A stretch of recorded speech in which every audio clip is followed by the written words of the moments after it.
बुद्ध को अनुभव करने के लिए बुद्ध ने कहा कि जो हजारों लोग आएंगे मुझे अनुभव करने के लिए, मुझे फील करने के लिए, इन जगहों पर उन्होंने तीर्थ निश्चित कर दिए।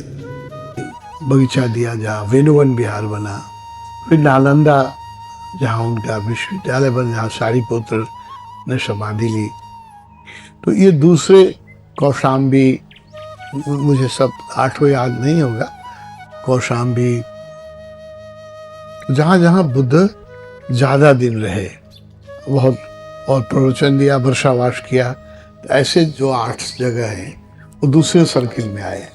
जो बुद्ध को अनुभव करना है तो पहले सर्किल में सबसे ज़्यादा 4, दूसरे में 8, और फिर तीसरा सर्किल जहाँ बुद्ध तो नहीं जा सके लेकिन उनके शिष्यों ने बहुत काम किया, बहुत तपस्या की, वो तीसरा सर्किल है जहाँ पर भी बुद्ध को अनुभव किया जा सकता है। ऐसे उसमें सांची है, भुवनेश्वर है, भुवनेश्वर का जो पर्वत है जहाँ बुद्ध का, अशोक का ट्रांसफॉर्मेशन हुआ था, इसको याद है उस पर्वत का नाम?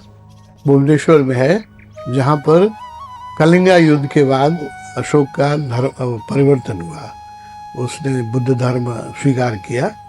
वो एक पहाड़ी है, तो वो भी तीसरे सर्कल में आया जहाँ बहुत काम हुआ। उसमें सांची है, भुवनेश्वर है, अजंता है जहाँ बुद्ध के भिक्षुओं ने बड़ी बुद्ध के पेंटिंग बनाई। तो तीसरा सर्कल है। तो ओशो से भी लोगों ने पूछा था ये बात कि आपके जाने के बाद, जैसे बुद्ध ने कहा है कि कुशीनगर और बोध गया विजिट करना मुझे अनुभव करने के लिए, तो आपके जाने के बाद हम लोग कहाँ विजिट करेंगे? आपको कहाँ जाना चाहिए जहाँ आपका प्रकाश सबसे प्रगाढ़ हो, जहाँ आपकी उपस्थिति बहुत घनीभूत महसूस है। ऐसे उसको तीर्थ कहते हैं ना, उसी को।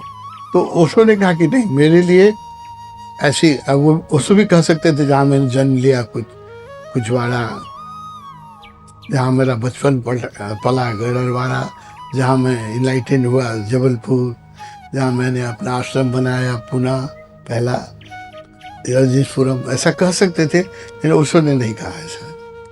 लोग अगर ओशो नहीं बोल के जाते तो हम लोग भी ऐसी ही जगह घूमते हैं। हम लोग भी ओशो को अनुभव करने के लिए ऐसी ही जगह घूमते हैं जैसे बुद्धिस्ट घूमते हैं। ऐसी जगहों में ओशो का प्रकाश है, इसमें कोई शक नहीं है। जहाँ ओशो ने पैर रखा है, जहाँ भी एक दिन भी रह गए हैं ओशो, एक रात भी जिस घर में ओशो ने प्रवास किया है वह घर मंदिर बन गया है। ऐसी बहुत सारी जगह हैं जहाँ ओशो रुके हैं, जहाँ प्रवचन दिया है उन्होंने, जहाँ एक रात भी बुद्ध पुरुष हो जाते हैं, वो जगह तीर्थ बन जाता है। लेकिन ओशो ने इनकार किया। ओशो ने कहा कि लोगों ने पूछा कि हम लोग कहाँ जाएंगे आपके शरीर छोड़ने के बाद, आपको अनुभव करने के लिए कहाँ जाएंगे? तो ओशो ने कहा कि मेरे लिए कोई स्पेशल जगह जाने की जरूरत नहीं है, रजनीशपुरम या पुणे या कुछवाड़ा या जबलपुर। ओशो ने नकार किया कि नहीं, डिस्करेज किया। बल्कि हम लोग को तो कई बार हम लोग की जो पुरानी आदत है तीर्थ बनाने की, है ना, जहाँ बुद्ध ने जन्म लिया या जहाँ गुरु ने जन्म लिया, जहाँ उसको तीर्थ बनाने की आदत है, ओशो ने उसको बिल्कुल नकारा, बोले इसकी कोई जरूरत नहीं है।